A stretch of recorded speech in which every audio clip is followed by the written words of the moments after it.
Hi నమస్తే welcome to red TV. నేను మీ ప్రత్యూష. ప్రస్తుతం మనతోని ప్రముఖ ఆధ్యాత్మికవేత్త దత్తాత్రేయ ఉపాసకురాలు శ్రీ లతా దత్తా గారు మనతో ఉన్నారు. మేడంతో మాట్లాడి మన విషయాలు తెలుసుకుందాం. నమస్తే మేడం. నమస్తే అమ్మా. ఈ క్వశ్చన్ నాకే కాదు అసలు చాలా మందికి డౌట్ ఉంటుంది. అదేంటంటే మనకి ఒక 50% వరకు చాలా మంది అసలు దేవుడిని నమ్మరు. ఈవెన్ దండం కూడా పెట్టరు. అసలు దేవుడు లేరు అంటారు. ఇలాంటి వారికి అసలు దేవుడి అనుగ్రహం ఉండదు. అసలు వాళ్ళకి చెడు జరుగుతుంది అనే విధంగా అంటూ ఉంటారు. ప్లస్ ఇలాంటి వారే మంచిగా అంటే డబ్బులు లేని వాళ్ళకి, అనాథలకి అన్నం పెట్టడం, ఆశ్రమం కలిగించడం, బట్టలు దానం చేయడం ఇలాంటివన్నీ చేస్తూ ఉంటారు. మరి ఇలాంటి వారిపైన దేవుడి అనుగ్రహం ఏ విధంగా ఉంటుంది? కొంతమంది దేవుణ్ణి విశ్వసిస్తారు, కొంతమంది విశ్వసించరు. కానీ హ్మ్. వాళ్ళు చేసే ధార్మిక కార్యక్రమాలు, హ్మ్. నువ్వు అన్నట్టు మంచి కార్యక్రమాలు చేస్తారు. హ్మ్. ఇప్పుడు యువత గురించే కదా అడుగుతున్నావు, లేదా యాహ్! అందరి గురించి అడుగుతున్నావు? యువత ముఖ్యంగా ముఖ్యంగా యువతే మేడం ఇప్పుడు. యువత అనేది ఇప్పుడు వాళ్ళ ఏజ్ ఒక టీనేజ్. హ్మ్. యూత్ అంటే ఎవరినంటాం? ఒక టీనేజ్. యాహ్! వాళ్ళ ఆలోచనలు, భావాలు అన్నీ కూడా వేరే విధంగా ఉంటాయి. హ్మ్. హుషారుగా. అంటే అప్పుడే దేవుడి వైపు పరుగులు తీయవు. హ్మ్. చాలా మంది యూత్ లో కూడా గుడిలకెళ్ళే వాళ్ళు ఉన్నారు. హ్మ్. దేవుడికి దండం పెట్టే వాళ్ళు ఉన్నారు. ఓన్లీ సేవ కోసం వచ్చే వాళ్ళు కూడా ఉన్నారు. అవును. అక్కడ అన్నదానాలు జరుగుతుంటే హెల్ప్ చేసే అబ్బాయిల్ని చాలా మంది చూస్తూ ఉంటాను. హ్మ్. జై శ్రీరామ్ అని జెండాలు పట్టుకొని ఈ హనుమాన్ యాత్రల్లో, హనుమాన్ జయంతి అప్పుడు పాల్గొనే వాళ్ళని చూశాను. హ్మ్. చాలా మంది యువత అలా కూడా ఉన్నారు. హ్మ్. ఇక నువ్వు చెప్పినటువంటి యువత ఏంటంటే వేరే వేరే నావిగేషన్స్. ఇప్పుడు వాళ్ళ ఏజ్‌కి సంబంధించినట్టుగా సినిమాల మీద ఇంట్రెస్టు, హ్మ్. ఫ్రెండ్స్ మీద ఇంట్రెస్టు, వీళ్ళ ఆలోచనలన్నీ దాని చుట్టూ తిరుగుతూ ఉంటాయి. హ్మ్. కానీ సేవాభావంకొచ్చేసరికి చాలా మంది ఇష్టపడతారు. అలాగే ఎక్కడైనా సరే ఏవైనా ఉపద్రవాలు జరిగినప్పుడు, ఫ్లడ్స్ వచ్చినప్పుడు హ్మ్. వెళ్లి సేవ చేయటానికి ఇలాంటి పిల్లలే ముందుంటారు. హ్మ్. వాళ్ళకి దేవుడుతో సంబంధం లేకుండా సేవలో ముందుంటారు. హ్మ్. అలాగే కోవిడ్ టైంలో గూడా చాలా మంది భగవంతుడు ఆరాధన చేసిన వాళ్ళు, చెయ్యని వాళ్ళు కూడా చాలా సహాయం జేశారు. అవును. యెస్. అన్నదానాలు చేయటము, ఎళ్ళటము, అక్కడ హెల్ప్ హ్మ్. చేయటము, ఆ విధంగా జేశారు. మానవ సేవే మాధవ సేవ అన్నారు హ్మ్. స్వామి. హ్మ్. ఆకలేసే వాళ్ళకి, అనాథలకి అన్నం పెట్టిన వాళ్ళంటే స్వామికి చాలా ఇష్టం. హ్మ్. అలాగే సహాయం చేసే వాళ్ళన్నా స్వామికి చాలా ఇష్టం. వాళ్ళ కృపా కరుణ ఎక్కువుంటదనమాట. అలా చాలా మంది యువత గూడా సహాయం చేయటానికి ముందుంటారు. హ్మ్. ఈ ఆధ్యాత్మికం విషయానికొస్తే ఇంట్లో తల్లిదండ్రులు వాళ్ళకి నేర్పించే విధానం బట్టి గూడా ఉంటారు. హ్మ్. నువ్వు వారానికొకసారి గుడికి వెళ్ళు, నువ్వు హ్మ్. నమస్కారం చేసుకో అని తల్లిదండ్రులు చెప్పటం వల్ల కూడా పిల్లలు నేర్చుకుంటారు. హ్మ్. లేదా ఒక ఏజొచ్చిన తర్వాత వాళ్ళకి ఒక సమయం వస్తుంది. ఒక సందర్భం వస్తుంది. ఒక పెద్ద దెబ్బ అంటే ప్రాబ్లమ్ అనేదొస్తుంది. అప్పుడు ఏం చేయాలో అర్థం గాని పరిస్థితుల్లో భగవంతుడు పరిచయం అవుతాడు. ఏదైనా ఒక ప్రాబ్లమ్ అంటే వాళ్ళ ఫ్రెండ్సే చీట్ జేయొచ్చు. లేదా కెరీర్‌లో వాళ్ళకి ప్రాబ్లమ్ రావచ్చు. లేదా పెళ్లి విషయంలో ప్రాబ్లమ్ రావచ్చు. ఇంకో విషయంలో ప్రాబ్లమ్ రావచ్చు.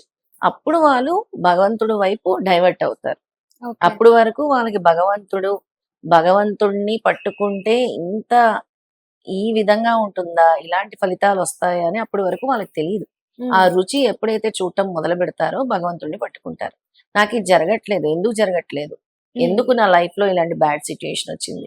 హ్మ్. నేను మంచి పనులు చేశాను. కానీ భగవంతుడు ఆయన వైపు తిప్పుకోవాలంటే ఒక సమయాన్ని పెడతాడు. ఆ సమయం ఎవ్వరు ఆపలేరనమాట. ఆ టైం వచ్చినప్పుడు ఆటోమేటిక్‌గా మారుతారు.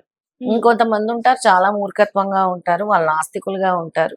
వాళ్ళని మనం ఏం చేయలేము. వాళ్ళు సైంటిఫిక్ అప్రోచ్‌తోనే ఉంటారు. హ్మ్. అంటే సైంటిఫిక్ అప్రోచ్ అంటే జరుగుతుంది గదా! హ్మ్. కానీ మనం ఏ మతంలో చూసినా ప్రార్థనలు జేస్తున్నారు. క్రిస్టియానిటీలోని ప్రార్థనలు జేస్తారు. మహమ్మదీయుల్లోని ప్రార్థనలు జేస్తారు. హిందూ మతంలోని ప్రార్థన జేస్తారు. యాహ్! ప్రార్థనకి అంత ఇంపార్టెన్స్ ఉందన్నమాట. ఓకే. మేడం ఇప్పుడు ఇంకోటేంటంటే బాగా దేవుడి భక్తి చాలా ఉంటుంది. అంటే ఇంకా కోసుకుంటే గూడా దేవుడి అంటే దేవుడి పేరొచ్చే విధంగా అంత భక్తిగా ఉంటారు. కానీ వాళ్ళకి దగ్గరైన వ్యక్తి వాళ్ళకేదైనా అవ్వడమో, లేదంటే వాళ్ళు అనుకున్నది జరగకపోవడం వల్లో, అంటే ఇంకా ప్రాణంగా పెట్టుకున్న ఒక మనిషి వాళ్ళకి దూరం అయిపోయారనే విషయంకొచ్చినట్లయితే, వాళ్ళింక అప్పటితో దేవుడు లేరు. దేవుడుంటే ఇలా అయ్యేది కాదు. నాకు నచ్చిన వాళ్ళు దూరం అయ్యేవారు కాదు అనే మైండ్ సెట్‌తో దేవుడి మీద ద్వేషం పెంచుకుంటారు. అలాంటి వారికి ఏం చెప్తారు మీరు? ఇప్పుడు ఎవ్వరైనా జన్మించిన తర్వాత పైనకెళ్ళాలి గదమ్మా! హ్మ్. వాళ్ళకేమైనా 200 ఇయర్స్, 300 ఇయర్స్ గ్యారంటీ ఉందా? ఉన్నారా? మన తాత ముత్తాతలున్నారా? పెద్ద పెద్ద సెలబ్రిటీలున్నారా? ఈ భూమి మీద ఉన్నారా? ఎవరు లేదు. లేరు. ఎప్పుడైనా పుట్టినవాడు గిట్టక తప్పదు. తప్పదు. హ్మ్. అలా వాళ్ళకి సమయం వచ్చింది కాబట్టి, వాళ్ళకి అలా అవుతుంది. ఎప్పటికైనా ఇప్పుడు ఈరోజు కాపోతే ఇక ముందైనా వాళ్ళు వెళ్ళాల్సింది పైనకి. ఉమ్, కానీ ఎందుకు ఇలా జరిగింది, ముందు జరిగింది, లేదా కొంతమందికి సడన్ డెత్స్ అవుతూ ఉంటాయి, ఉమ్, సడన్ గా ఆరోగ్య సమస్యలు వస్తాయి, సడన్ డెత్స్ అవుతూ ఉంటాయి. అది వాళ్ళ యొక్క ప్రారంభ కర్మ మీద ఆధారపడి ఉంటుంది. వాళ్ళు పాస్ట్ లైఫ్ లో చేసిన కర్మానుసారంగానే మన లైఫ్ ఉంటుంది ఈ లైఫ్ లో. ఓకే.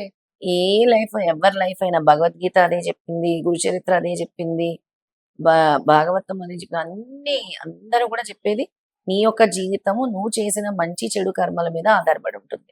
ఓకే. నెక్స్ట్ యాన్సెస్టర్స్ చేసిన దాని మీద.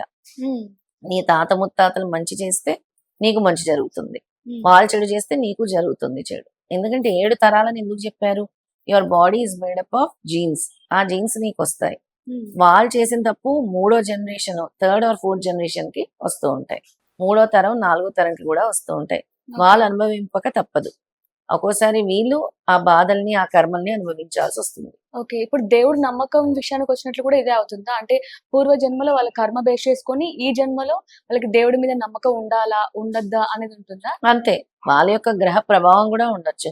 హుహు. వాళ్ళ యొక్క ప్లేస్మెంట్, గ్రహాలు ఏ స్థానంలో ఉన్నాయి, హ్మ్. మొండితనానికి మూర్ఖత్వానికి ఏ గ్రహం కారణమవుతుంది, హ్మ్. వాళ్ళు నమ్మకపోవటానికి ఏ గ్రహం ఉంది, ఏ హ్మ్. గ్రహం అగ్రెసివ్ గా పనిచేస్తుంది, వీడికి ఎప్పుడైనా జీవితంలో సమయం వస్తుందా, భగవంతుడి వైపు మారే సమయం వస్తుందా హ్మ్. అని కూడా గత జన్మ ప్రారబ్ధ కర్మని అనుసరించే నీ యొక్క గ్రహ స్ఫూటమి తయారు చేసి భగవంతుడు నిన్ను భూలోకంలో దించుతాడు.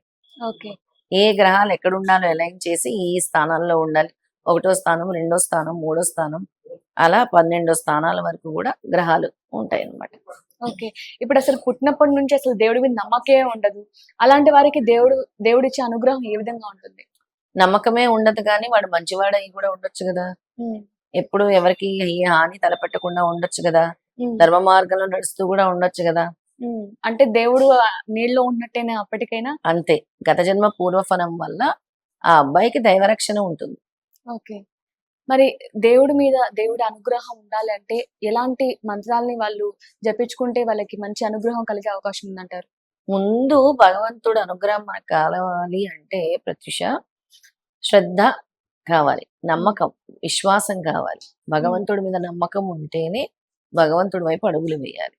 తొలి తొలి అడుగులు వేస్తున్నాం భగవంతుడి వైపు అనంటే, భగవంతుడు ఎప్పుడు కూడా చెడ్డ వాళ్ళకి ఆయన హెల్ప్ చేయడు. హ్మ్. నువ్వు దేవుడి పూజలు చేస్తూ నేను చెడ్డ పనులు చేస్తా, ఒకరు నాశనం అయిపోవాలి, ఒకరు ఎదగకూడదు, లేదా వాడి నోటి దగ్గర తిండి దూరం చేస్తాను, లేదా వాడిని చంపేస్తాను, ఈ విధంగా ఆలోచించే వాళ్ళకి భగవంతుడు అనుగ్రహం ఉండదు ఎప్పుడు కూడా. హ్మ్. వాడు ఎన్ని పూజలు చేసినా కూడా ధర్మాన్ని తప్పితే భగవంతుడితో శిక్ష అనుభవింపక తప్పదు. హ్మ్. ఏ మంత్రాలు నువ్వు ఎన్ని వేల మంత్రాలు చదివినా నువ్వు చెడు మార్గంలో వెళ్తున్నావు ఇన్ని పూజలు చేసినా అంటే కూడా హ్మ్. నీ కర్మ అలా ఏడ్చుంది. హ్మ్. నువ్వు నెగిటివిటీ వైపే అడుగులు వేస్తున్నావు. అందుకే ఎప్పుడు కూడా భగవంతుడిని మనం ప్రార్థించాల్సింది, ఎప్పుడు కూడా నన్ను మంచి దారి వైపు నడిపించు, నాకు శక్తినివ్వు, నీ పాదస్పర్శ తగిలేలా చూడు అని కోరుకోవాలి.